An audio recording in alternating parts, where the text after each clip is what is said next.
Assalamualaikum warahmatullahi wabarakatuh. Selamat datang di channel Berbagi Kisah, tempat di mana sejarah Islam diungkap secara mendalam, faktual, dan investigatif. Hari ini, kita akan menelusuri sebuah rahasia besar yang selama ini jarang diungkap. Pertemuan agama Islam, Kristen, dan Yahudi dalam filsafat Neoplatonisme. Bayangkan, ribuan tahun lalu, filsafat Yunani yang abstrak menembus dunia Islam, Kristen, dan Yahudi. Manuskrip kuno, surat menyurat para filsuf, dan debat intelektual menciptakan jejak yang membentuk sains, akal, dan spiritualitas manusia hingga zaman modern. Tapi di balik semua itu, tersembunyi fakta yang mengejutkan. Islam mampu menyaring, menafsirkan, dan menyucikan filosofi itu sehingga tetap selaras dengan wahyu dan prinsip tauhid. Di episode kali ini, kita akan membuka lembar demi lembar rahasia sejarah yang jarang diungkap. Kita akan menelusuri bagaimana akal, ilmu, dan wahyu bersinggungan, bagaimana teknologi, filsafat, dan spiritualitas saling bertemu, dan bagaimana sejarah ini membimbing umat Islam hingga hari ini. Bersiaplah, karena apa yang akan Anda saksikan bukan sekadar sejarah biasa. Ini adalah perjalanan panjang, penuh ketegangan, dan penuh fakta mencengangkan yang tersembunyi dalam manuskrip kuno dan catatan para filsuf. Bismillah, mari kita mulai ceritanya.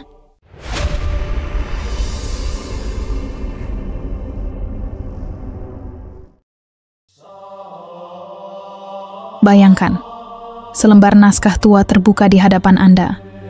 Tinta yang mulai pudar, aroma pergulatan zaman tercium di udara.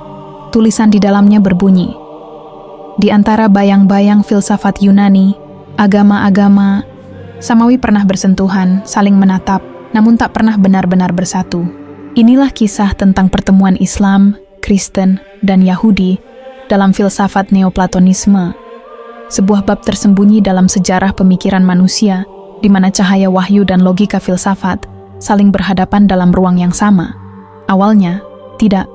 Ada yang menduga bahwa filsafat Yunani kuno, yang lahir jauh sebelum turunnya wahyu kepada para nabi, akan menembus dinding agama-agama besar dan menanamkan pengaruh dalam tafsir, teologi, bahkan mistisisme mereka. Namun sejarah mencatat, setelah kematian Alexander Agung, ketika dunia Helenistik menyebar hingga ke Timur Tengah, warisan Plato dan murid-muridnya tidak lenyap. Ia justru lahir kembali dalam bentuk baru, Neoplatonisme. Filsafat ini muncul sekitar abad ketiga Masehi melalui sosok bernama Plotinus, seorang pemikir Yunani yang hidup di Alexandria, lalu menetap di Roma. Ia berbicara tentang satu hal yang disebut The One, yang tunggal, sumber dari segala wujud, yang di atas segala bentuk, tak dapat dijangkau akal, tak bisa disifati dengan kata-kata. Dari yang tunggal inilah, katanya memancar segala sesuatu di alam semesta, mulai dari akal universal, jiwa, hingga dunia materi. Semua yang ada hanyalah pancaran dari satu sumber tunggal. Kalimat itu tampak akrab, bukan? Konsep keesaan yang mendalam, sesuatu yang bagi seorang muslim terdengar seperti bayangan dari kalimat La ilaha illallah. Tetapi tunggu dulu. Disinilah misterinya dimulai. Karena jauh sebelum Islam datang, filsafat ini telah menyentuh agama Yahudi dan Kristen. Tokoh-tokoh Yahudi seperti Philo dari Alexandria, misalnya, hidup pada abad pertama Masehi. Ia berusaha menjelaskan Taurat dengan bahasa filsafat Yunani, menyatukan wahyu Musa dengan ajaran Plato. Bagi Philo, Tuhan adalah yang tak terlukiskan, dan alam semesta tercipta melalui perantara yang ia sebut Logos, kalimat Tuhan. Ia menyebut Logos sebagai cerminan dari hikmah ilahi, perantara antara Tuhan dan manusia. Dan disinilah, menurut banyak sejarawan Muslim klasik, akar dari doktrin Trinitas Kristen mulai mendapatkan bentuknya.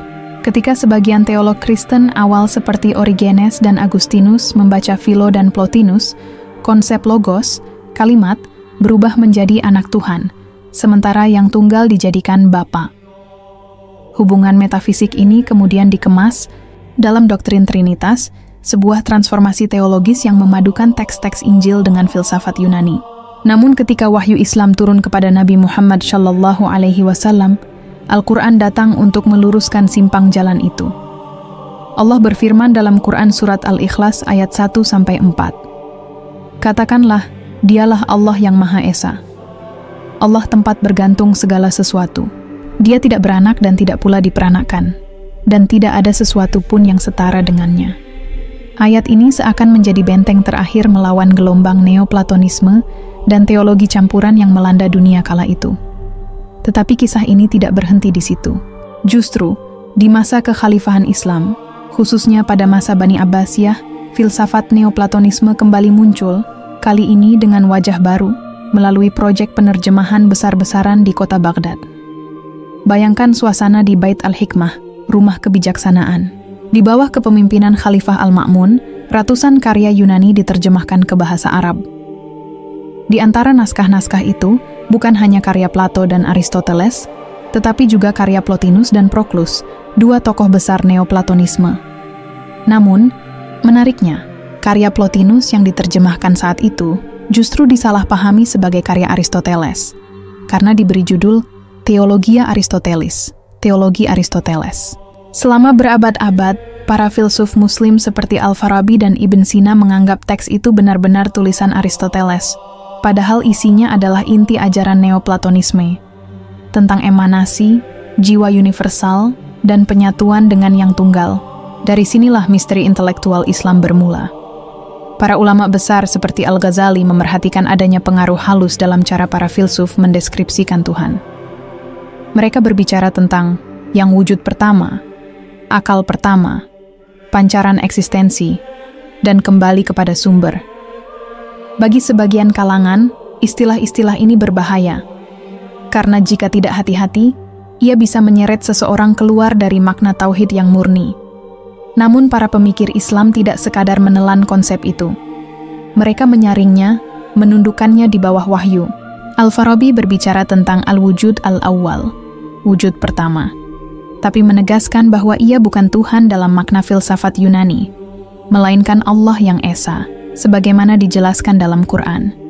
Ibn Sina mencoba menjelaskan sifat-sifat Allah dengan metode logika, tetapi selalu berujung pada kesimpulan yang dikukuhkan Al-Quran, bahwa Allah adalah wujud wajib, tidak mungkin tidak ada, dan segala sesuatu selainnya bergantung padanya. Namun tidak semua sependapat.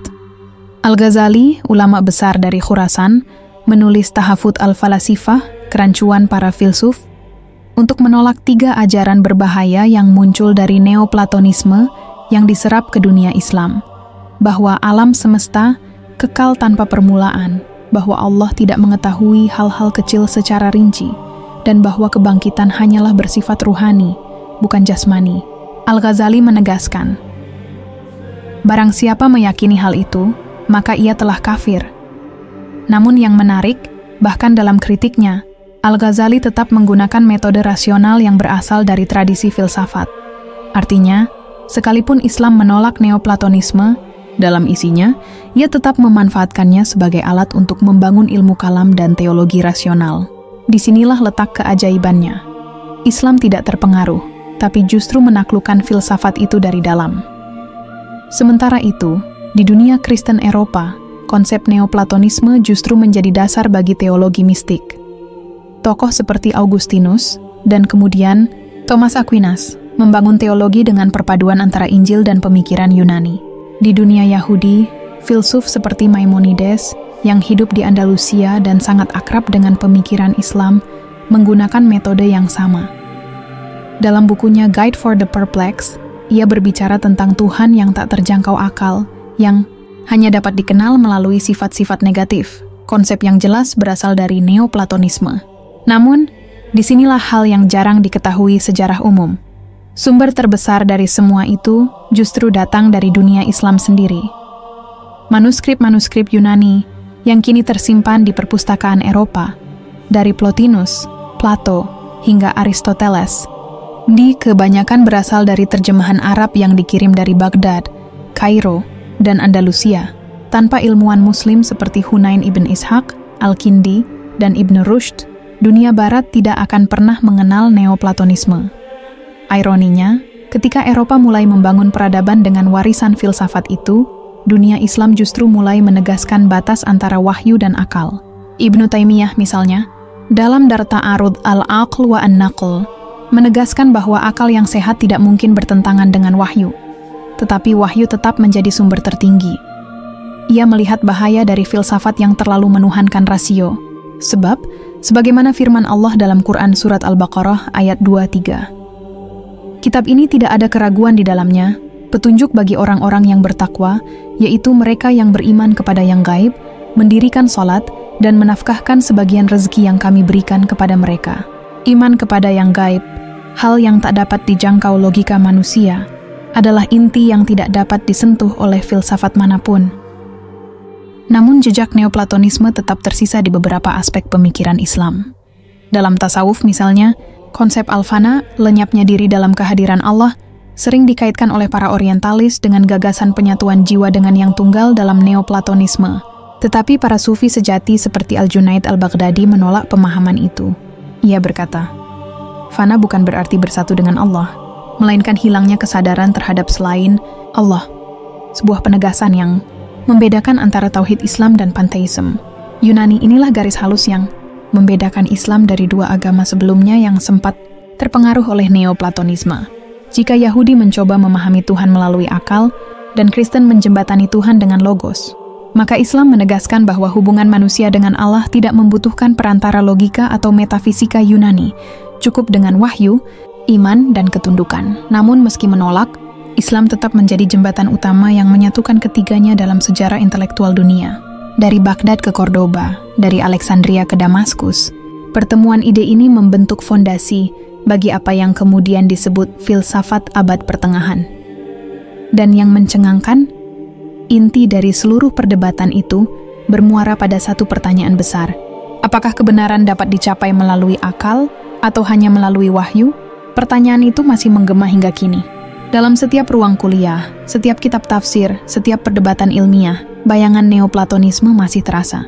Tapi bagi seorang muslim, jawabannya sudah lama dijelaskan oleh Nabi Muhammad SAW ketika beliau bersabda, "Aku tinggalkan untuk kalian dua perkara, yang jika kalian berpegang teguh padanya, kalian tidak akan tersesat. Kitab Allah dan sunnah Rasul-Nya."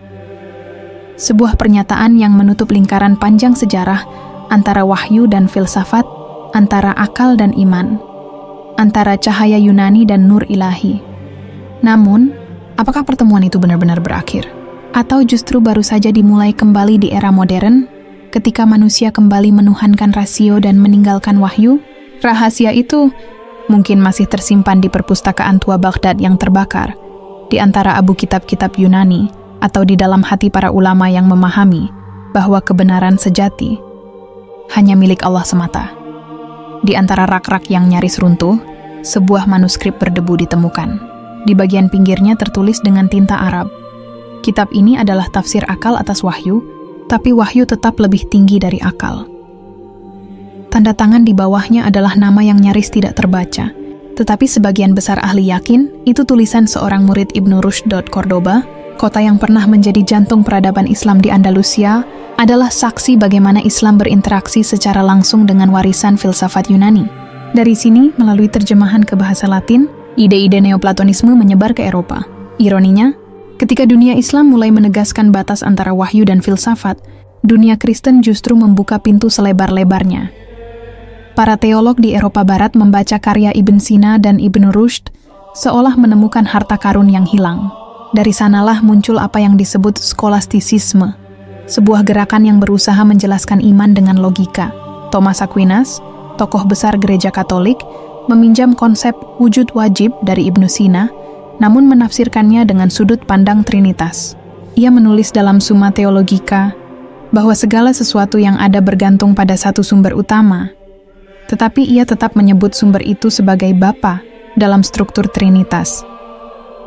Namun di dunia Islam sendiri, para ulama mulai memperingatkan bahaya penyimpangan akidah melalui jalur filsafat. Al-Ghazali, meskipun menolak 3 prinsip utama neoplatonisme, tidak menolak penggunaan akal itu sendiri. Ia menegaskan bahwa akal hanyalah alat untuk memahami wahyu, bukan untuk menggantikan wahyu.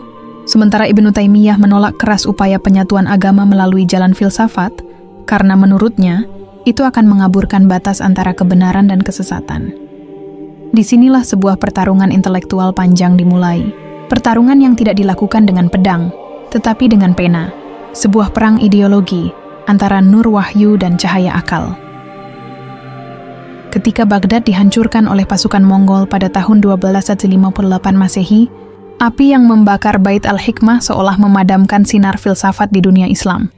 Tapi di Eropa, api itu justru menyala. Neoplatonisme, yang dulu dianggap sebagai bagian dari filsafat pagan, kini dijadikan pondasi bagi teologi dan sains. Dari sinilah muncul nama-nama seperti Kopernikus, Kepler, dan Galileo, yang mewarisi semangat rasionalisme Yunani dan menentang otoritas gereja. Ironinya, benih pemikiran yang digunakan untuk menentang gereja itu justru datang dari dunia Islam. Manuskrip Arab yang dibawa ke Toledo, Palermo, dan Paris menjadi sumber awal Renaissance. Sebagian bahkan mencantumkan nama-nama ilmuwan Muslim yang tidak dikenal di Barat. Al-Kindi, Al-Farabi, Al-Biruni, Ibn Sina, dan Ibn Rushd. Semua mereka meminjam alat berpikir Neoplatonis, tetapi dengan niat untuk mengukuhkan tauhid, bukan menggantikan wahyu. Namun, sejarah tidak selalu berpihak pada pemilik aslinya. Seiring waktu, dunia Islam yang dulu menjadi penerjemah dan penjaga ilmu pengetahuan, mulai dituduh hanya meniru. Padahal, tanpa kerja keras umat Islam dalam memurnikan konsep Tuhan dari racun metafisika Yunani, dunia tidak akan pernah mengenal batas yang jelas antara yang wajib dan yang mungkin. Ada. Mari kita lihat lebih dalam bagaimana para pemikir Islam menghadapi dilema Neoplatonisme. Dengan ketegasan tauhid, Plotinus pernah berkata, segala sesuatu memancar dari yang tunggal, lalu kembali kepadanya. Sementara Allah berfirman dalam Quran Surat Al-Baqarah ayat 156, sesungguhnya kami milik Allah dan kepadanya lah kami kembali. Sekilas, kata-kata ini mirip, tapi bedanya sangat mendasar. Plotinus berbicara tentang pancaran metafisik yang tidak disengaja, seperti cahaya yang keluar dari matahari tanpa kehendak. Sedangkan Islam mengajarkan bahwa segala sesuatu terjadi dengan kehendak Allah. Tidak ada satupun yang keluar dari ketetapannya, bahkan sehelai daun yang gugur di tengah malam. Inilah titik yang membedakan wahyu dari filsafat. Neoplatonisme menafsirkan Tuhan sebagai sumber yang pasif, tanpa kehendak, sementara Islam menegaskan bahwa Allah Maha berkehendak. Firman Allah dalam Quran Surat Yasin ayat 82. Sesungguhnya perintahnya apabila dia menghendaki sesuatu hanyalah berkata kepadanya, jadilah maka terjadilah ia. Dan perbedaan itu, meski tampak sederhana, menjadi jurang lebar yang memisahkan tauhid dari filsafat spekulatif. Namun, di sisi lain para ilmuwan Muslim justru menggunakan metode berpikir Neoplatonisme untuk menyingkap rahasia alam, bukan untuk memahami zat Allah. Mereka membedakan antara ilmu al-ilahiyat, ketuhanan, dan ilmu al-thabi'iyat, alam. Al-Biruni, misalnya, meneliti hukum alam dengan logika Aristotelian, tapi tetap menegaskan bahwa keteraturan alam adalah tanda kekuasaan Allah, bukan emanasi tanpa kehendak. Ketika Barat kemudian mengembangkan ilmu pengetahuan modern, mereka meninggalkan sisi teologinya dan hanya mengambil rasionalitasnya. Disinilah bencana besar dimulai. Manusia menggantikan Tuhan dengan hukum alam dan menggantikan wahyu dengan teori. Dunia modern lahir dari perpaduan Neoplatonisme dan materialisme, dua kutub yang sama-sama menafikan wahyu. Namun, di tengah semua itu, Islam tetap berdiri dengan satu prinsip yang tak berubah sejak awal. Tidak ada kebenaran di luar yang datang dari Allah. Rasulullah Shallallahu Alaihi Wasallam bersabda, sesungguhnya aku diutus tidak lain kecuali untuk menyempurnakan akhlak yang mulia. Sebuah kalimat yang menegaskan, tujuan wahyu bukan untuk menjelaskan struktur kosmos seperti para filsuf, tapi untuk membimbing manusia menuju keselamatan. Menariknya, jika kita menelusuri sejarah, banyak ilmuwan Muslim besar justru lahir dari latar belakang sufistik dan teologis yang kuat. Ibn al-Haytham, Al-Khawarizmi, dan Jabir ibn Hayyan memulai riset mereka dengan niat ibadah. Mereka tidak menuhankan akal, melainkan menjadikannya alat untuk mengenal kebesaran Allah. Inilah warisan Islam yang sering diabaikan oleh sejarah modern. Sains bukanlah sekuler dalam pandangan Islam, melainkan bagian dari ibadah, sebuah perjalanan untuk mengenal Sang Pencipta. Tapi bagaimana dengan dunia Kristen dan Yahudi setelahnya? Neoplatonisme menancap lebih dalam di jantung teologi mereka. Dalam mistisisme Yahudi, Kabalah, muncul konsep Ein Sof, Tuhan yang tanpa batas. Dari mana 10 emanasi spiritual, Sefirot, memancar. Sementara dalam teologi Kristen Timur, dikenal istilah theosis, penyatuan manusia dengan Tuhan, sebuah gagasan yang langsung berakar dari doktrin emanasi Plotinus. Sementara itu, Islam tetap memelihara jarak antara makhluk dan khaliq. Dalam Quran Surat Asy-Syura ayat 11, Allah berfirman, "Tidak ada sesuatu pun yang serupa dengan Dia, dan Dia Maha mendengar lagi Maha melihat."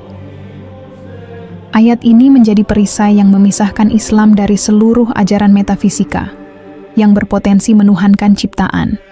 Namun sejarah tidak berhenti di abad pertengahan. Ketika kolonialisme Barat menjalar ke dunia Islam, warisan filsafat Yunani itu kembali masuk.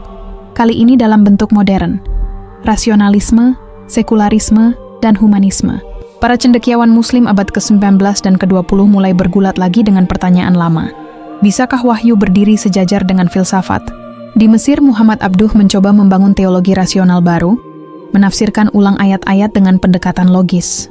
Di Turki, Fazlur Rahman dan murid-muridnya menafsirkan Quran dengan pendekatan sejarah. Tapi di sisi lain, ulama seperti Sayyid Qutbah, Abu A'la al-Maududi, dan Muhammad Natsir menegaskan bahwa Islam tidak perlu disesuaikan dengan filsafat manusia. Justru manusialah yang harus menyesuaikan akalnya dengan wahyu. Sampai hari ini, perdebatan itu belum selesai. Dan yang mencengangkan, akar dari semua itu masih bisa dilacak ke Alexandria, ke Plotinus, ke Philo, ke naskah-naskah Yunani, yang dulu menembus batas agama-agama samawi. 3 agama yang lahir dari wahyu yang sama, namun kemudian bersilang arah karena tafsir akal yang berbeda. Yahudi menafsirkan Tuhan sebagai kekuatan metafisik tanpa bentuk Kristen, menafsirkannya sebagai pribadi yang menjelma menjadi manusia. Dan Islam datang dengan kalimat tegas, Allah tidak menyerupai sesuatu pun, dan tidak ada sesuatu pun yang menyerupainya. Maka jika hari ini kita melihat dunia modern yang kembali menuhankan logika, itu bukanlah hal baru, itu hanyalah kebangkitan neoplatonisme dalam wajah sekularisme. Bedanya, kali ini manusia bukan lagi memuja yang tunggal metafisik, tetapi memuja dirinya sendiri. Namun sebagaimana dulu Islam datang untuk meluruskan penyimpangan teologis di masa lalu, cahaya wahyu tetap akan menuntun di masa kini. Sebab janji Allah dalam Quran Surat At-Taubah ayat 33 tidak pernah berubah. Dialah yang telah mengutus Rasul-Nya dengan petunjuk dan agama yang benar untuk dimenangkannya atas segala agama. Walaupun orang-orang musyrik membencinya, dan mungkin di balik keheningan perpustakaan yang terbakar, di balik manuskrip-manuskrip tua yang pernah dibaca oleh para ulama besar, tersimpan pesan yang sama, bahwa wahyu dan akal tidak diciptakan untuk bertarung, tapi untuk saling meneguhkan. Namun, hanya jika akal tunduk pada wahyu. Dan pertanyaan terakhir pun menggema. Pertanyaan yang menembus zaman. Apakah manusia modern akan mengulang kesalahan masa lalu, menganggap dirinya bisa memahami Tuhan tanpa wahyu, ataukah ia akan kembali tunduk, menundukkan akalnya di hadapan kalimat pertama yang pernah turun kepada manusia? Bacalah dengan nama Tuhanmu yang menciptakan. Dalam dunia filsafat kuno, Neoplatonisme lahir sebagai percikan terakhir dari api pemikiran Yunani sebelum zaman agama-agama wahyu benar-benar mengambil alih panggung sejarah. Ia muncul dari ajaran Plato, tetapi berkembang menjadi sistem metafisika yang menyatukan rasionalitas, mistisisme, dan gagasan tentang Tuhan yang mutlak. Filsafat ini tidak berhenti di Yunani. Ia mengalir, menyusup, dan bertransformasi di tangan para pemikir dari 3 agama besar, Islam, Kristen, dan Yahudi. Namun yang jarang diungkap adalah bagaimana interaksi ketiganya tidak sekadar akademik, melainkan spiritual, ideologis, bahkan politis. Di balik dialog filsafat, tersimpan pergulatan antara kebenaran wahyu dan pencarian manusia terhadap asal segala sesuatu. Ketika Kekaisaran Romawi berubah menjadi Romawi Kristen, dunia filsafat Yunani menghadapi ujian. Gereja awal mencurigai filsafat sebagai warisan pagan yang bisa merusak iman. Namun di sisi lain, para teolog Kristen menemukan bahwa konsep-konsep Neoplatonisme seperti yang satu, akal universal dan jiwa dunia dapat digunakan untuk menjelaskan misteri Tuhan secara rasional. Augustin dari Hippo, salah satu bapak gereja, dikenal banyak terpengaruh oleh Plotinus, pendiri Neoplatonisme.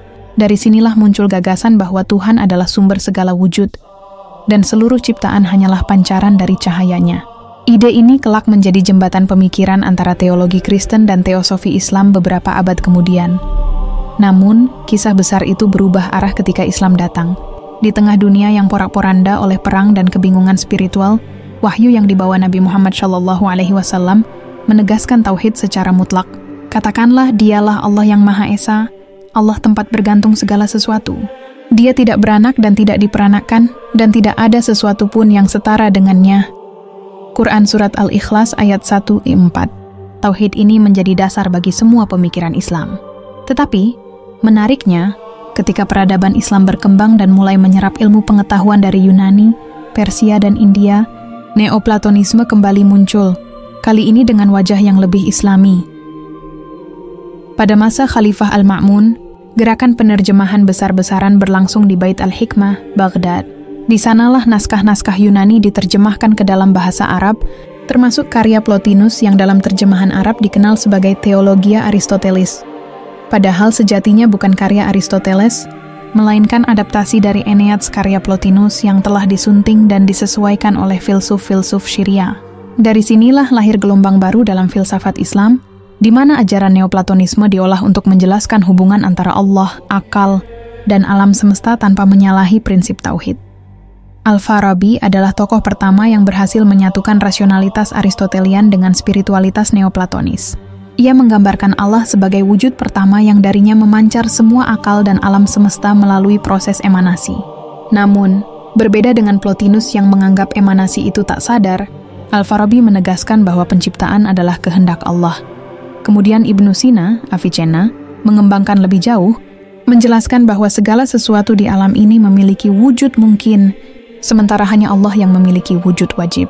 Pandangan ini menjembatani filsafat dan teologi, menjadikan metafisika Neoplatonisme sebagai alat untuk memahami ciptaan tanpa menodai kemurnian tauhid. Namun disinilah titik pertemuan sekaligus ketegangan muncul. Para teolog Asy'ariyah memandang bahwa filsafat semacam ini berpotensi mengaburkan makna wahyu. Imam Al-Ghazali menulis Tahafut Al-Falasifah, kerancuan para filsuf, menantang pandangan filsuf yang terlalu menekankan akal hingga hampir meniadakan kehendak Allah. Tetapi ironisnya, sekalipun mengkritik keras para filsuf, Al-Ghazali sendiri menggunakan pendekatan filsafat dalam banyak argumentasinya. Ia mempelajari Neoplatonisme bukan untuk menolak akal, tetapi untuk menundukkannya di bawah kebenaran wahyu. Dalam hal ini, Islam tidak menolak filsafat, tetapi menempatkannya di posisi yang tunduk pada kalam dan tauhid. Di sisi lain, di Eropa abad pertengahan, Neoplatonisme terus hidup di bawah bayangan gereja. Thomas Aquinas di abad ke-13 berusaha menyeimbangkan antara iman dan akal dengan memanfaatkan karya Ibnu Sina dan Ibnu Rushd. Sementara itu, di dunia Yahudi, filsafat Neoplatonis juga memengaruhi tokoh besar seperti Maimonides, yang dalam Guide for the Perplexed, panduan bagi yang bingung, berusaha menjelaskan Tuhan dengan bahasa rasional yang dipengaruhi oleh para filsuf Muslim. Inilah bukti nyata bahwa jalur intelektual Islam menjadi jembatan antara filsafat Yunani dan Eropa Kristen, bahkan membentuk dasar Renaissance. Namun, di balik alur historis itu, ada lapisan yang lebih dalam dan jarang diungkap. Bagaimana Neoplatonisme digunakan bukan hanya sebagai teori metafisika, tapi juga sebagai alat spiritual untuk memahami kedekatan dengan Tuhan. Dalam tradisi tasawuf Islam, konsep emanasi cahaya ilahi diolah menjadi gagasan tentang Nur Muhammad, cahaya pertama ciptaan Allah yang menjadi asal segala wujud. Sementara para sufi seperti Al-Hallaj dan Ibnu Arabi mengembangkan ide bahwa seluruh alam adalah manifestasi dari sifat-sifat Allah. Meski bukan pengaruh langsung dari Plotinus, ada resonansi halus di antara keduanya, pencarian akan yang mutlak, yang tak terjangkau oleh panca indera. Namun, disinilah letak perbedaannya yang tegas. Bagi Neoplatonisme, realitas tertinggi adalah yang satu yang abstrak dan impersonal. Bagi Islam, Allah adalah zat yang Maha Esa, tetapi juga Maha Mengetahui, Maha Mendengar, dan Maha Berkehendak. Allah bukan sekadar prinsip metafisis, melainkan Tuhan yang berinteraksi dengan makhluknya. Karena itu, dalam Islam, filsafat tidak boleh menggantikan wahyu. Ia hanya alat untuk memahami sebagian kecil dari kebesaran ciptaannya. Dan justru dari sinilah kekuatan intelektual Islam muncul, rasionalitas yang disucikan oleh iman. Sementara itu, para pemikir Yahudi di Andalusia seperti Ibnu Gabirol mengembangkan gagasan yang mirip dengan para filsuf Muslim. Dalam karya Fons Vitae, ia membahas hubungan antara materi dan bentuk dengan gaya yang sangat neoplatonis. Tapi pengaruhnya tak berhenti di situ. Karya-karya itu diterjemahkan ke Latin, dan dari sinilah Eropa mengenal kembali filsafat Yunani yang telah dibersihkan oleh Islam dari unsur politeisme dan paganisme. Fakta ini sering diabaikan dalam sejarah Barat, bahwa kebangkitan intelektual mereka berutang besar pada sarjana-sarjana Muslim yang menyalakan kembali obor filsafat dengan cahaya tauhid. Namun, kisah ini juga menyimpan sisi gelap. Di beberapa kalangan, ada upaya untuk memisahkan warisan intelektual Islam dari sumber spiritualnya. Mereka ingin menjadikan filsafat Islam sebagai sekadar hasil rasional tanpa wahyu. Padahal sejarah mencatat, filsafat dalam Islam tak pernah berdiri sendiri. Ia lahir dari dorongan untuk mengenal Allah dengan lebih dalam. Bahkan dalam Al-Quran sendiri, Allah berulang kali mengajak manusia untuk berpikir, meneliti, dan merenung. Sesungguhnya pada penciptaan langit dan bumi, dan pergantian malam dan siang, terdapat tanda-tanda bagi orang-orang berakal. Quran Surat Ali Imran, ayat 190. Ketika abad pertengahan berakhir, Neoplatonisme mengalami transformasi terakhirnya. Ia menjelma menjadi mistisisme Kristen, filsafat Renaissance, dan bahkan Hermetisisme. Tetapi akar Islam dari transformasi itu perlahan disembunyikan. Banyak manuskrip Arab diterjemahkan tanpa mencantumkan nama penulis aslinya. Karya Al-Farabi, Ibnu Sina, dan Ibnu Rushd diklaim sebagai warisan Eropa. Padahal, di balik halaman-halaman Latin itu masih berdenyut ruh Islam yang menyatukan akal dan iman. Inilah bagian dari sejarah yang jarang diungkap. Pertemuan tiga agama di bawah naungan satu gagasan, pencarian terhadap yang satu, Sang Pencipta segala wujud. Namun pertemuan itu bukan sekadar transfer ide, melainkan juga pertarungan nilai. Islam menegaskan keesaan Allah. Kristen mempertahankan konsep Trinitas yang dibingkai ulang secara filsafati. Yahudi berusaha menjaga kemurnian Taurat sembari menyerap rasionalitas baru. Di titik inilah, Neoplatonisme menjadi medan tarik-menarik teologis yang mengguncang dasar pemikiran ketiga agama. Pertanyaan terbesar tetap sama sejak ribuan tahun. Apakah Tuhan bisa dijelaskan dengan akal manusia, ataukah hanya bisa dikenali lewat wahyu? Dan di antara perdebatan itu, Islam tampil unik, mengakui kekuatan akal, tetapi menundukkannya pada cahaya wahyu. Di balik semua itu, tersimpan fakta yang membuat banyak peneliti modern tertegun. Sebagian konsep neoplatonis yang masuk ke dunia Islam bukan hanya hasil terjemahan Yunani, tetapi juga berasal dari karya pemikir Kristen dan Yahudi di Suriah, Mesir, dan Persia yang sudah lebih dulu mengadaptasi ajaran Plato. Dengan kata lain, filsafat neoplatonisme menjadi jembatan spiritual yang melintasi batas agama, tapi hanya Islam yang berhasil menundukkannya tanpa kehilangan tauhid. Hingga hari ini, para peneliti di Barat masih mencoba menelusuri bagaimana warisan itu mengalir dari Plotinus ke Al-Farabi, dari Ibn Sina ke Thomas Aquinas, dari Maimonides ke universitas-universitas Eropa. Namun, di antara semua pencarian itu, ada satu kebenaran yang terus bergema, bahwa cahaya kebenaran tidak pernah bertentangan dengan wahyu. Dan dalam sejarah pertemuan Islam Kristen dan Yahudi dalam filsafat neoplatonisme, yang tampak bukan hanya perjalanan ide, melainkan perjalanan ruh manusia untuk mencari Tuhan yang esa di tengah lautan misteri ciptaannya. Ketika kita menelusuri lebih jauh perjalanan sejarah filsafat, neoplatonisme di tangan para pemikir dari tiga agama besar, sebuah fakta mencengangkan mulai terlihat, bahwa pertemuan antara Islam, Kristen, dan Yahudi bukanlah kebetulan intelektual, tetapi bagian dari jaringan besar pertukaran ilmu yang tak terputus sejak jatuhnya Alexandria hingga berdirinya Baghdad. Di perpustakaan kuno Alexandria, para ilmuwan Yunani, Mesir, dan Syria berbaur, menyalin dan menafsirkan teks-teks kuno dengan bahasa Yunani dan Suryani. Dari sinilah, setelah berabad-abad, naskah-naskah itu mengalir ke tangan ulama Islam yang haus akan pengetahuan. Namun di balik peristiwa itu, tersimpan pertanyaan yang nyaris tak pernah dibahas. Bagaimana mungkin ide metafisik yang lahir dari dunia pagan bisa bertahan dan diterima di tengah agama-agama wahyu? Jawabannya terletak pada kemampuan neoplatonisme menampilkan diri bukan sebagai agama, melainkan sebagai struktur rasional untuk menjelaskan realitas ilahi. Ia tidak menentang Tuhan, melainkan mencoba memahaminya melalui hierarki wujud. Disinilah para filsuf muslim melihat peluang, menyaring kebenaran universal dari warisan kuno tanpa mengorbankan akidah. Dalam catatan sejarah Islam, masa kekuasaan Bani Abbasiyah merupakan titik emas dari persentuhan itu. Bait al-Hikmah bukan sekadar pusat penerjemahan, tetapi laboratorium intelektual dunia. Di bawah naungan khalifah yang mencintai ilmu, naskah-naskah Yunani diterjemahkan ke dalam bahasa Arab, dibahas dalam majelis-majelis ilmiah, dan disaring oleh ulama. Nama seperti Hunain bin Ishaq, seorang Kristen Nestorian, menjadi penerjemah utama karya Plato dan Plotinus. Fakta ini menggambarkan betapa terbuka dunia Islam terhadap sumbangsi ilmuwan dari agama lain, tapi bukan tanpa batas. Setiap gagasan harus melewati saringan tauhid.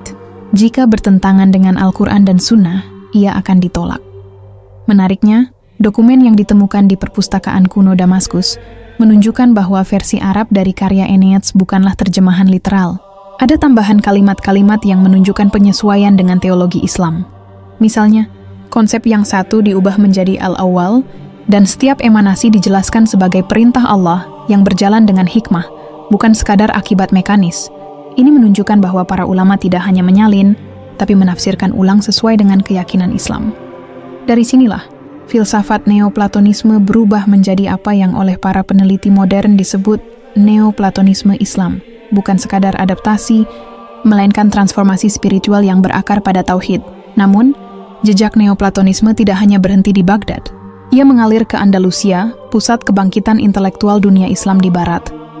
Di kota Cordoba dan Sevilla, para pemikir seperti Ibn Bajjah, Ibn Thufail, dan Ibn Rushd mengembangkan sistem filsafat yang menakjubkan. Mereka melihat alam sebagai cerminan dari kebijaksanaan ilahi dan akal sebagai cahaya yang memantulkan kebenaran dari Tuhan. Dalam karya Ibn Thufail yang berjudul Hayy Ibn Yaqzan, kisah seorang manusia yang tumbuh tanpa pengaruh masyarakat, namun berhasil mengenal Tuhan melalui akalnya sendiri. Terselip pengaruh Neoplatonis yang kuat. Cerita ini kemudian diterjemahkan ke bahasa Latin dan menginspirasi pemikir Eropa seperti Spinoza dan Locke. Sementara itu, di sisi dunia Kristen, pengaruh Neoplatonisme juga tak pernah padam. Gereja mula-mula berjuang antara menerima atau menolak filsafat ini. Plotinus dan Proclus dianggap berbahaya karena bisa menyaingi otoritas wahyu. Tapi seiring berjalannya waktu, para teolog seperti Pseudo Dionysius Areopagita menggunakan bahasa Neoplatonisme untuk menjelaskan hierarki malaikat dan emanasi cahaya ilahi. Ia berbicara tentang theosis, penyatuan manusia dengan Tuhan, yang memiliki kemiripan konsep dengan makam fana dalam tasawuf Islam.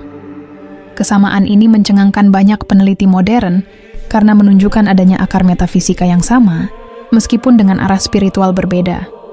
Namun Islam memiliki batas yang tegas. Penyatuan dengan Tuhan tidak berarti menjadi Tuhan. Dalam tasawuf, fana berarti lenyapnya ego manusia di hadapan keagungan Allah, bukan hilangnya perbedaan antara makhluk dan khalik. Dalam Islam Allah tetap transenden, tidak pernah berubah menjadi ciptaannya.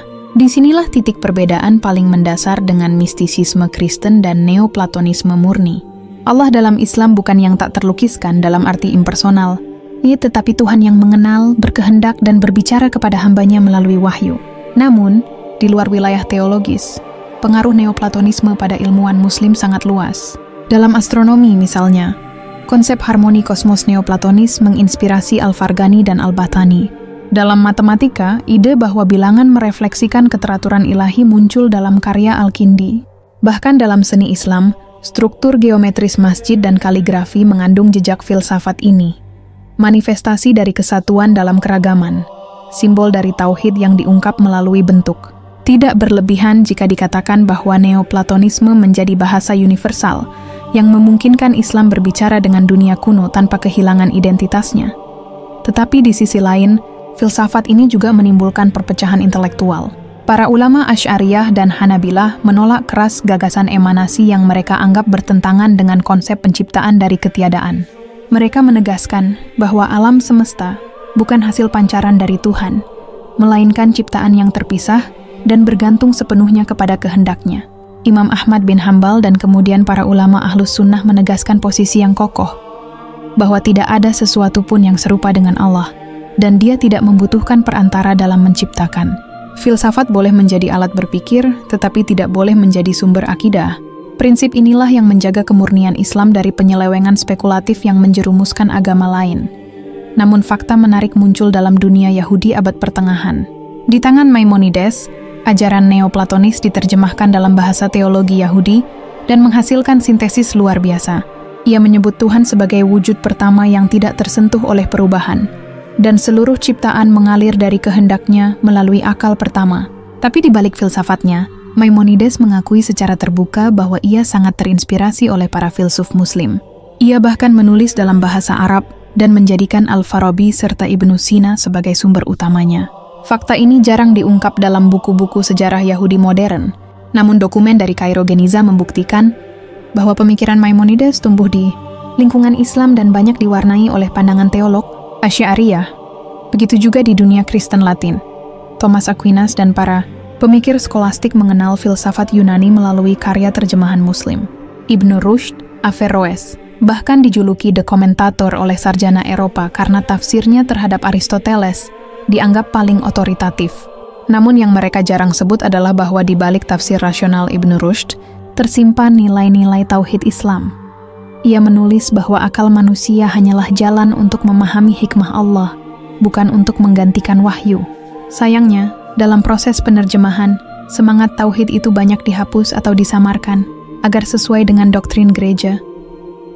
Kini, setelah lebih dari 1000 tahun, para peneliti modern mulai menemukan kembali jejak yang hilang itu. Manuskrip Arab kuno yang tersimpan di Istanbul, Fez, dan Kairo menunjukkan hubungan tak terduga antara para filsuf Muslim dan teolog Kristen awal. Beberapa surat yang baru ditemukan bahkan menunjukkan adanya korespondensi antara murid-murid Al-Farabi dan cendekiawan Bizantium. Mereka berdiskusi bukan tentang politik, tetapi tentang metafisika, tentang hubungan antara akal dan wahyu, antara yang satu dan yang hidup. Dialog lintas agama itu membuktikan bahwa pertemuan Islam, Kristen, dan Yahudi bukanlah benturan, melainkan percakapan panjang tentang Tuhan yang sama, meskipun dengan pemahaman yang berbeda. Namun, kisah besar ini juga menyimpan ironi sejarah. Ketika dunia Islam melemah dan Eropa bangkit, warisan intelektual itu berpindah tangan. Filsafat Neoplatonisme yang telah disucikan oleh ulama Muslim diambil kembali oleh Barat tanpa menyebut asalnya. Bahkan banyak karya besar Islam yang hilang, dibakar, atau disembunyikan di perpustakaan Vatikan dan biara-biara kuno. Beberapa sejarawan meyakini bahwa inilah alasan mengapa pengaruh Islam dalam Renaissance jarang disebut. Tapi siapapun yang membaca dokumen-dokumen asli, tahu bahwa jejak itu terlalu jelas untuk dihapus. Dan disinilah titik yang paling menarik dari seluruh kisah ini, bahwa pertemuan tiga agama dalam filsafat Neoplatonisme sesungguhnya adalah ujian besar bagi manusia. Ujian untuk memilih antara menggunakan akal untuk mengenal Tuhan atau menggunakannya untuk menggantikan Tuhan. Islam memilih jalan pertama. Kristen dan Yahudi, sebagian besar, terjebak dalam jalan kedua. Sejarah membuktikan bahwa akal tanpa wahyu berakhir pada kesesatan, tetapi wahyu yang dihayati dengan akal menghasilkan peradaban. Cahaya itu, yang pernah bersinar di Baghdad dan Andalusia, tidak pernah benar-benar padam. Ia tetap hidup dalam ayat-ayat Allah yang memerintahkan manusia untuk berpikir, meneliti, dan menundukkan diri di hadapan kebesarannya. Maka ketika kita menelusuri kisah pertemuan Islam, Kristen, dan Yahudi dalam filsafat Neoplatonisme, sejatinya kita sedang menyaksikan kisah panjang pencarian manusia terhadap Tuhan. Kisah tentang cahaya akal yang mencoba memahami sumber segala cahaya, namun hanya bisa tenang ketika kembali kepada wahyunya. Ketegangan antara akal dan wahyu itu terus berlanjut hingga era modern, ketika dunia mulai memasuki zaman ilmu pengetahuan dan teknologi. Banyak sarjana barat lupa bahwa akal yang mereka agungkan selama ini berakar dari warisan intelektual Islam yang memanfaatkan Neoplatonisme. Newton, Leibniz, bahkan para pemikir pencerahan banyak membaca karya Ibn Sina dan Al-Farabi, tanpa menyadari bahwa fondasi rasionalitas mereka dibentuk oleh sistem yang mengakui Tuhan sebagai sumber segalanya. Yang mencengangkan, pengaruh ini tidak terbatas pada filsafat murni, tetapi merambah astronomi, matematika, dan teori metafisika awal. Dengan kata lain, dunia modern yang mengagungkan akal dan ilmu pengetahuan tidak pernah benar-benar lepas dari Islam, bahkan jika banyak pengagumnya tidak menyadarinya. Namun, dengan kemajuan sains, muncul bentuk baru Neoplatonisme yang lebih tersamar, spiritualitas universal dan gerakan New Age. Konsep energi kosmik, kesadaran global, dan manifestasi cahaya terdengar sangat dekat dengan ajaran awal Plotinus, tetapi jauh dari konsep tauhid Islam. Disinilah peringatan para ulama terdahulu kembali relevan. Akal dan ilmu tanpa wahyu berisiko menggeser manusia dari pengakuan atas pencipta.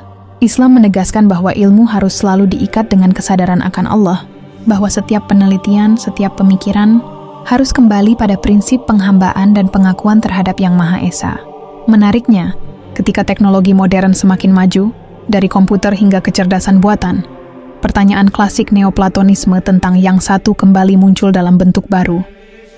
AI dan teori kesadaran buatan menantang manusia untuk memahami asal-usul pikiran, kehidupan, dan eksistensi. Disinilah pertemuan antara filsafat, sains, dan agama menjadi semakin nyata. Sejarah yang dulu terjadi di perpustakaan Baghdad atau Andalusia, kini bergema dalam laboratorium modern. Dan sekali lagi, Islam tetap menempatkan wahyu sebagai batas dan panduan. Meski manusia bisa menciptakan kecerdasan, ia tidak bisa menciptakan Tuhan, dan tidak bisa memahami seluruh ciptaannya tanpa petunjuk wahyu. Di sisi lain, dalam dunia interfaith modern, banyak upaya dilakukan untuk menyatukan 3 agama besar dalam spiritualitas universal. Seminar, dialog lintas agama, bahkan gerakan global mencoba menemukan titik temu antara Kristen, Yahudi, dan Islam. Namun ketika ditelisik lebih dalam, sebagian besar pendekatan itu secara implisit meniru prinsip Neoplatonisme, bahwa semua agama hanyalah variasi dari satu kebenaran metafisis. Disinilah Islam membedakan dirinya secara tegas. Tauhid tidak bisa disamakan dengan konsep metafisika impersonal. Islam menegaskan bahwa Allah memiliki nama, sifat, dan kehendak. Manusia tidak bisa mengganti wahyu dengan rasionalisasi universal. Sejarah menunjukkan bahwa setiap pertemuan agama dan filsafat besar selalu mengandung ketegangan antara kebenaran dan ilusi. Ketika Neoplatonisme mempengaruhi Kristen dan Yahudi, mereka cenderung menafsirkan Tuhan sebagai prinsip abstrak yang bisa dicapai melalui akal dan praktik spiritual. Islam, sebaliknya, menempatkan wahyu sebagai panduan mutlak. Akal boleh digunakan, tetapi harus tunduk kepada ayat dan sunnah. Inilah sebabnya mengapa sains Islam berkembang pesat pada abad pertengahan, rasionalitas tinggi, spiritualitas utuh, sementara Barat baru bisa merangkak di era modern, sering tanpa kesadaran akan wahyu yang menyertainya. Bahkan dalam ranah politik dan sosial, pengaruh Neoplatonisme muncul secara terselubung. Ide tentang harmoni kosmik dan tatanan universal kadang digunakan untuk membenarkan kekuasaan tertentu, mengesampingkan moral dan akidah. Sejarawan menemukan bahwa beberapa penguasa Eropa abad pertengahan menggunakan metafisika neoplatonis untuk menjustifikasi monopoli kekuasaan religius dan politik. Sementara itu, para penguasa Islam yang mengikuti prinsip wahyu selalu diingatkan bahwa kekuasaan hanyalah amanah, bukan hak mutlak, dan semua harus kembali pada hukum Allah. Perbedaan prinsip ini menjadi kunci keberlangsungan peradaban yang adil dan beretika. Fakta lain yang jarang dibahas. Ketika filsafat Neoplatonis menyebar ke dunia Kristen dan Yahudi, para pemikir Muslim sudah mampu memanfaatkan konsep itu untuk mengembangkan sains, metafisika, dan teologi tanpa mengorbankan tauhid. Dari astronomi hingga optik, dari logika hingga metafisika, Neoplatonisme yang telah diislamkan menjadi alat untuk memahami ciptaan Allah, bukan untuk menyamakan ciptaan dengan pencipta. Hal ini menegaskan bahwa Islam bukan hanya agama, tetapi sistem pengetahuan lengkap yang menjaga keseimbangan antara akal, wahyu, dan moral. Dan inilah rahasia terbesar dari pertemuan agama-agama dalam filsafat Neoplatonisme. Islam adalah jembatan antara akal dan wahyu, antara ilmu dan iman, antara sejarah dan masa depan. Kristen dan Yahudi mengambil sebagian dari filsafat ini, tetapi tanpa wahyu yang membimbing, sebagian besar kehilangan arah. Islam berhasil menjaga kemurnian, menyaring ide, dan menggunakan warisan kuno untuk membangun peradaban yang seimbang. Namun, pertanyaan terbesar tetap muncul. Di era modern ini, ketika manusia berani menyentuh ranah kesadaran dan eksistensi dengan teknologi, akal, dan filsafat, apakah umat Islam akan mampu menjaga keseimbangan itu lagi? Atau apakah mereka akan terseret dalam arus global yang mencoba menyamakan semua agama dalam konsep metafisika impersonal? Sejarah mengingatkan kita bahwa tantangan itu tidak baru. Selalu ada godaan untuk mengagungkan akal, untuk mencari kebenaran tanpa wahyu, untuk menyamakan pencipta dengan ciptaan. Dan disinilah pesan terakhir yang tersembunyi dalam semua dokumen kuno, surat menyurat filsuf, dan manuskrip yang ditemukan di perpustakaan Baghdad, Damaskus, dan Andalusia, bahwa pencarian manusia terhadap yang satu akan selalu ada, tetapi hanya Islam yang menuntun pencarian itu dengan cahaya wahyu, memastikan bahwa setiap langkah intelektual tetap berada di jalan yang benar. Di tengah pertemuan agama-agama, filsafat, dan sains, Islam tetap tegak sebagai mercusuar kebenaran, menegaskan bahwa meski akal bisa menjelajah jauh, wahyu adalah kompas yang tidak bisa digantikan. Seiring abad berganti, jejak pertemuan Islam, Kristen, dan Yahudi dalam kerangka Neoplatonisme tidak hilang, melainkan mengalami metamorfosis.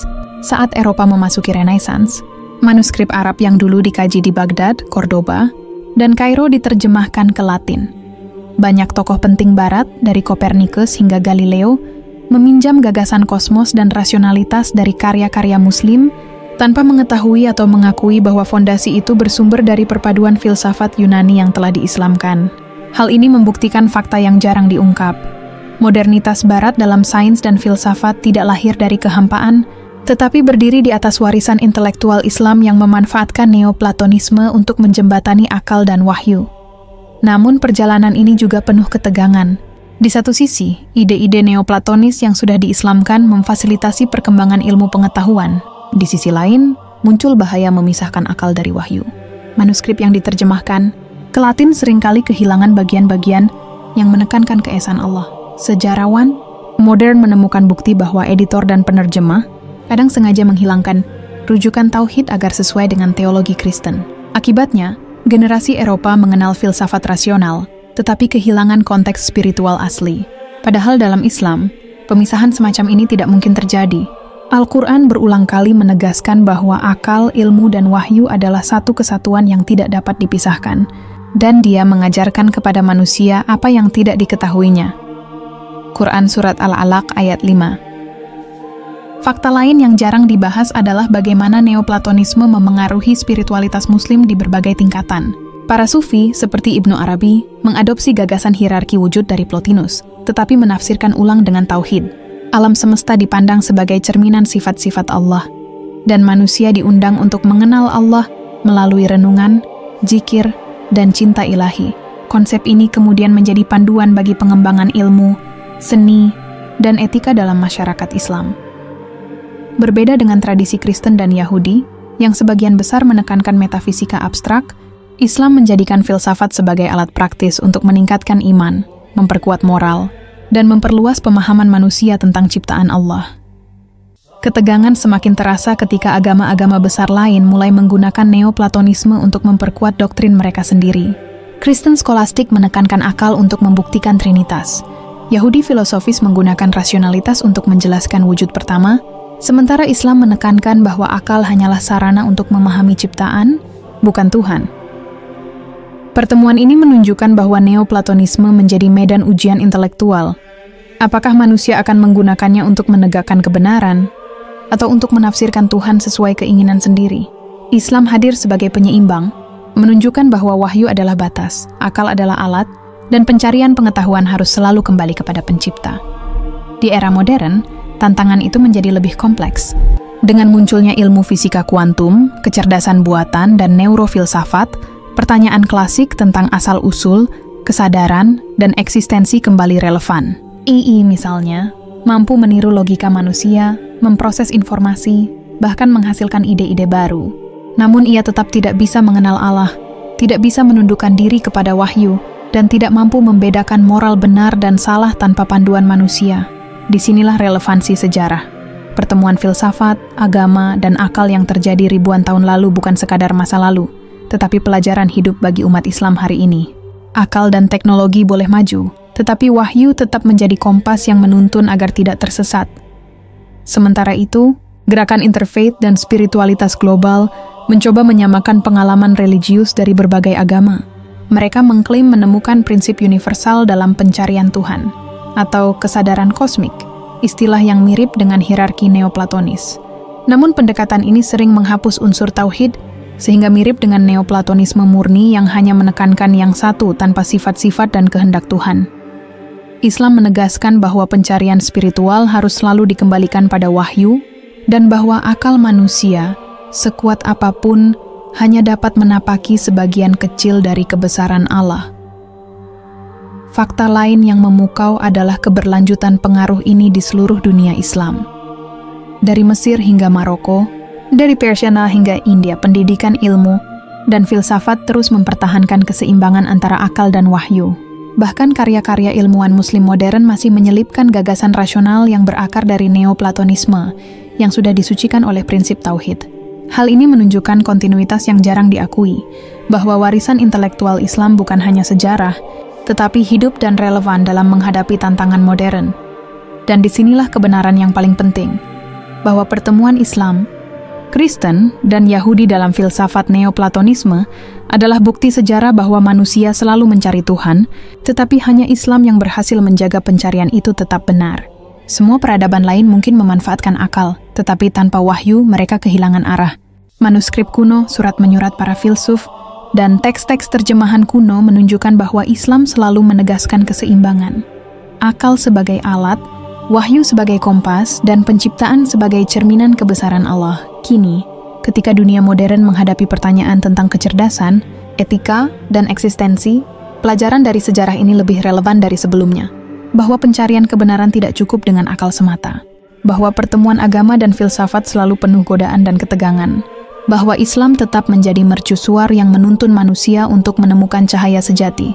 Bukan sekadar dalam metafisika abstrak, tetapi dalam wahyu yang jelas yang menegaskan bahwa Allah adalah yang Maha Esa, yang memiliki sifat, kehendak, dan rencana bagi seluruh ciptaan. Seiring kita menelusuri jejak ini lebih jauh, fakta yang jarang diungkap menjadi semakin jelas, bahwa pertemuan Islam, Kristen, dan Yahudi dalam bingkai Neoplatonisme bukan sekadar fenomena intelektual, melainkan percakapan spiritual dan politik yang membentuk dunia. Manuskrip yang diterjemahkan di Baghdad, Cordoba, dan Kairo, surat menyurat filsuf, dan catatan para penguasa Muslim, Kristen, dan Yahudi menunjukkan bahwa ketiga agama ini saling mempengaruhi secara tak langsung. Yang mencengangkan, pengaruh ini berlangsung tanpa menghapus identitas masing-masing agama. Islam menegaskan tauhid, Kristen menafsirkan Trinitas dengan akal, Yahudi berpegang pada Taurat sambil menyesuaikan filsafat rasional. Dari sinilah muncul satu kesimpulan penting. Intelektualitas manusia selalu terkait dengan keyakinan spiritual, dan pemisahan keduanya berisiko menciptakan distorsi pemahaman tentang Tuhan. Filsafat Neoplatonis, yang awalnya lahir di Yunani, telah melintasi ribuan tahun dan berbagai peradaban, berubah bentuk, diinterpretasikan ulang, dan dijadikan alat. Namun Islam menunjukkan sesuatu yang unik, bahwa akal dapat digunakan secara maksimal untuk memahami alam dan ciptaan, tapi tidak untuk menandingi wahyu. Hal ini terlihat dari karya Al-Farabi, Ibnu Sina, dan Ibnu Rushd yang menggunakan metode Neoplatonis untuk membangun sistem pengetahuan yang seimbang antara rasionalitas dan spiritualitas. Mereka membuktikan bahwa ilmu dan iman bukanlah lawan tetapi mitra. Bahkan ketika pemikiran mereka diterjemahkan ke bahasa Latin dan mempengaruhi Thomas Aquinas atau Maimonides, nilai tauhid yang melekat tetap menjadi inti yang memisahkan pemikiran Islam dari metafisika barat yang impersonal. Selain itu, jejak ini menunjukkan bahwa interaksi lintas agama bukan hanya transfer ilmu, tetapi juga ujian karakter dan moral. Para filsuf dan teolog harus menyeleksi gagasan, menyesuaikannya dengan prinsip wahyu, dan menolak apapun yang bertentangan dengan keesaan Allah. Ini adalah bukti bahwa pertemuan intelektual tidak dapat dipisahkan dari kesadaran spiritual. Bahkan ketika Islam meminjam Neoplatonisme, ia mengubah konsep abstrak yang satu menjadi Allah yang Maha Esa, dengan sifat, kehendak, dan rahmat, sekaligus menegaskan bahwa akal manusia terbatas dan harus tunduk pada wahyu. Fakta lain yang jarang diungkap adalah bagaimana konsep cahaya ilahi atau nur. Muhammad dalam tasawuf Islam memiliki resonansi halus dengan gagasan emanasi dalam Neoplatonisme. Namun perbedaannya jelas. Cahaya itu bukan realitas impersonal, tetapi manifestasi dari zat yang hidup dan maha mengetahui. Inilah keunikan Islam, bahwa ia mampu menyerap, mengolah, dan mensucikan warisan intelektual dari budaya lain tanpa kehilangan inti wahyu. Sementara Kristen dan Yahudi cenderung mempertahankan bentuk filsafat itu sebagai abstraksi, Islam memanifestasikannya dalam praktik spiritual, etika, dan ilmu pengetahuan. Seiring dunia modern bergerak maju, tantangan serupa muncul dalam bentuk baru. Kecerdasan buatan, teori kuantum, dan filsafat postmodern memunculkan pertanyaan lama tentang eksistensi, kesadaran, dan penciptaan. Disinilah sejarah pertemuan Neoplatonisme dan Islam menjadi relevan. Manusia boleh menggunakan akal untuk menjelajah, tetapi tanpa wahyu, pencarian itu bisa tersesat. Islam mengingatkan bahwa segala ilmu hanyalah sarana untuk memahami kebesaran Allah, bukan untuk menggantikannya. Dan Dia yang menciptakan kamu dari tanah, kemudian dari setetes mani, kemudian Dia menjadikan kamu manusia yang sempurna. Quran Surat Al-Mu'minun ayat 12-14. Wahyu selalu menjadi batas dan pedoman, sementara akal menjadi alat untuk menapaki ciptaan dengan hikmah. Sementara itu, pertemuan lintas agama tidak berhenti pada masa lalu. Dalam dialog modern, seminar interfaith, dan gerakan spiritual global, banyak prinsip neoplatonis diangkat kembali tentang kesatuan, kesadaran kosmik, dan pencarian Tuhan. Tetapi Islam tetap menegaskan batas tegas. Pencarian spiritual harus selalu dikembalikan pada wahyu, dan akal manusia, sekuat apapun, tidak bisa memahami seluruh hakikat Tuhan tanpa bimbingannya. Sejarah menunjukkan bahwa mereka yang mengabaikan prinsip ini sering tersesat dalam spekulasi metafisika tanpa kepastian. Dan inilah intisari yang terselip dalam ribuan manuskrip kuno. Pertemuan Islam, Kristen, dan Yahudi dalam filsafat neoplatonisme adalah perjalanan panjang manusia untuk memahami Yang Maha Esa. Tetapi hanya Islam yang menuntun pencarian itu dengan cahaya wahyu, memastikan bahwa setiap langkah intelektual tetap berada di jalan kebenaran. Cahaya akal yang berinteraksi dengan wahyu menghasilkan peradaban, ilmu pengetahuan, dan spiritualitas yang seimbang. Dunia modern dengan segala kompleksitasnya tetap membutuhkan pelajaran dari sejarah ini, bahwa akal, ilmu, dan teknologi hanyalah sarana, wahyu adalah kompas, dan penciptaan adalah cermin dari kebesaran Allah. Pertemuan ini, dengan semua ketegangan dan interaksinya, menunjukkan satu fakta yang jarang disebut, bahwa sejarah intelektual manusia selalu berakar pada pencarian Tuhan, dan warisan neoplatonisme yang diislamkan adalah bukti bahwa Islam mampu memadukan akal, iman, dan moral tanpa kehilangan prinsip dasar tauhid. Dari Baghdad ke Andalusia, dari Suriah ke Eropa, jejak itu tetap hidup, dan menjadi mercusuar yang menegaskan bahwa wahyu bukan hanya panduan spiritual, tetapi juga alat untuk memahami dunia dengan rasionalitas yang benar. Jejak panjang pertemuan Islam, Kristen, dan Yahudi melalui lensa neoplatonisme membuka lapisan-lapisan sejarah yang jarang disentuh oleh buku-buku mainstream. Bukti-bukti fisik berupa manuskrip Arab, catatan korespondensi filsuf, dan buku-buku terjemahan kuno menunjukkan bahwa interaksi intelektual ini berlangsung bukan hanya dalam ranah teori, tetapi juga praktik. Majelis ilmiah, pengajaran di madrasah dan universitas, debat filsafat, bahkan korespondensi rahasia antara ilmuwan lintas agama. Yang mengejutkan, dokumen-dokumen ini menunjukkan bahwa banyak ilmuwan Kristen dan Yahudi secara langsung memanfaatkan karya filsuf Muslim untuk menyusun argumen teologis mereka, sementara tidak semua menyadari bahwa pemikiran itu sudah disaring melalui prinsip tauhid. Hal ini menegaskan sebuah fakta yang jarang diungkap. Islam bukan hanya penerima warisan intelektual, tetapi pengolah yang mampu menyaring, menafsirkan, dan mensistematiskan gagasan asing agar sejalan dengan wahyu. Khususnya, ketika kita menelusuri karya Ibn Rushd, Al-Farabi, dan Ibn Sina, terlihat metode sistematis yang menggabungkan logika Aristotelian, metafisika Plotinus, dan prinsip tauhid Islam. Mereka menciptakan kerangka filsafat yang bukan sekadar adaptasi, tetapi transformasi, mengubah konsep abstrak yang satu menjadi Allah yang Maha Esa, yang sifat-sifatnya dapat dikenali melalui ciptaan, namun tidak dapat disamakan dengan ciptaan. Hal ini menimbulkan implikasi yang menakjubkan. Setiap gagasan asing yang masuk ke dunia Islam harus melewati saringan teologis, sehingga menghasilkan intelektualitas yang rasional, ilmiah, dan tetap spiritual. Analisis modern menunjukkan bahwa metode inilah yang memungkinkan ilmu pengetahuan Islam berkembang pesat pada abad pertengahan, jauh sebelum Eropa memasuki era Renaissance.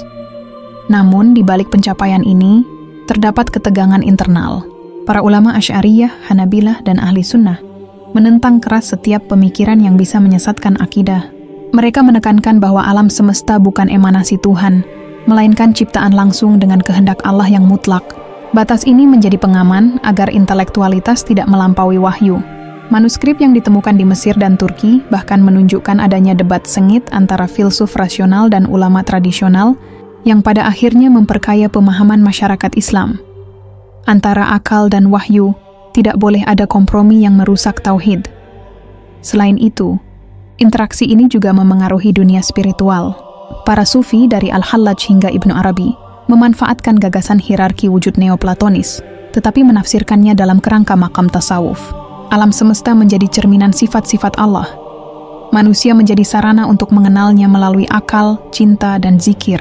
Fenomena ini jarang dibahas dalam buku sejarah Barat, yang sering memandang tasawuf hanya sebagai mistisisme abstrak, padahal kenyataannya adalah integrasi filsafat, ilmu, dan spiritualitas dalam harmoni yang menakjubkan. Di Andalusia, pusat intelektual dunia Islam Barat, pengaruh ini semakin nyata. Ibnu Bajjah, Ibnu Rushd, dan Ibnu Tufail tidak hanya menulis buku filsafat, tetapi juga membentuk pola pendidikan yang menekankan keseimbangan antara akal dan wahyu. Karya Ibnu Tufail, Hayy ibn Yaqzan, menjadi jembatan antara dunia Muslim dan Eropa, menginspirasi pemikir seperti John Locke dan Spinoza. Ini membuktikan bahwa pertemuan lintas agama dan filsafat bukan hanya sejarah abstrak, tetapi memiliki implikasi nyata dalam perkembangan intelektual dunia hingga zaman modern. Fakta yang mengejutkan adalah bagaimana pengaruh Neoplatonisme di dunia Yahudi dan Kristen. Sebagian besar terjadi melalui perantara Muslim. Maimonides, seorang filsuf Yahudi, banyak meniru sistem logika dan metafisika yang dikembangkan oleh Al-Farabi dan Ibn Sina.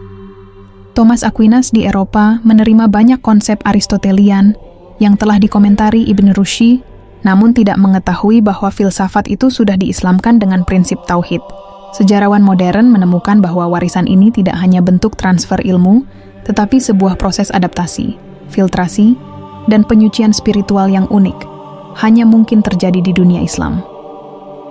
Seiring modernitas muncul, tantangan baru menghadang. Kecerdasan buatan, fisika kuantum, bioteknologi, dan teori transhumanisme mengulang pertanyaan klasik Neoplatonisme. Asal-usul, kesadaran, dan eksistensi. Akal manusia mampu menjelajah, menafsir, bahkan mencipta sesuatu yang sebelumnya mustahil. Namun sejarah mengingatkan bahwa akal tanpa wahyu bisa tersesat, mengulangi kesalahan masa lalu. Islam tetap memberikan kompas. Wahyu menjadi panduan, akal menjadi sarana, dan setiap pengetahuan harus diuji terhadap prinsip tauhid. Ini adalah pelajaran penting bagi umat Islam modern, agar pencarian intelektual tidak kehilangan arah, dan teknologi tetap digunakan untuk kemaslahatan dan bukan penyelewengan. Selain itu, studi interfaith modern juga menunjukkan bahwa banyak gerakan spiritual mencoba menyamakan pengalaman religius tiga agama besar. Mereka mengangkat prinsip kesatuan, harmoni kosmis, atau pencarian Tuhan universal, istilah yang terdengar mirip dengan hierarki Neoplatonis. Tetapi sejarah menunjukkan bahwa tanpa wahyu, konsep itu mudah melenceng menjadi spekulasi metafisika impersonal. Islam sebaliknya, menegaskan bahwa Tuhan memiliki nama, sifat, dan kehendak. Manusia hanya dapat memahami sebagian melalui ciptaan dan wahyu. Hal ini membuktikan bahwa pertemuan filsafat dan agama adalah medan ujian moral dan intelektual yang sangat kompleks, dan hanya Islam yang berhasil menjaga keseimbangan itu selama berabad-abad. Ketika kita membuka kembali manuskrip kuno, meneliti catatan para filsuf, dan membaca surat-surat ilmuwan lintas agama, satu pola besar muncul. Islam berfungsi sebagai filter dan mercusuar. Ia menyaring ide asing, menyesuaikannya dengan wahyu, dan menghasilkan sistem ilmu dan spiritualitas yang koheren. Dunia Kristen dan Yahudi memanfaatkan gagasan itu, tetapi tanpa filter tauhid, mereka sering kehilangan konteks spiritual dan moral. Hal ini membuktikan bahwa pertemuan intelektual lintas agama bukan sekadar transfer ilmu, tetapi ujian bagaimana manusia menggunakan akal dan wahyu untuk mencapai kebenaran sejati.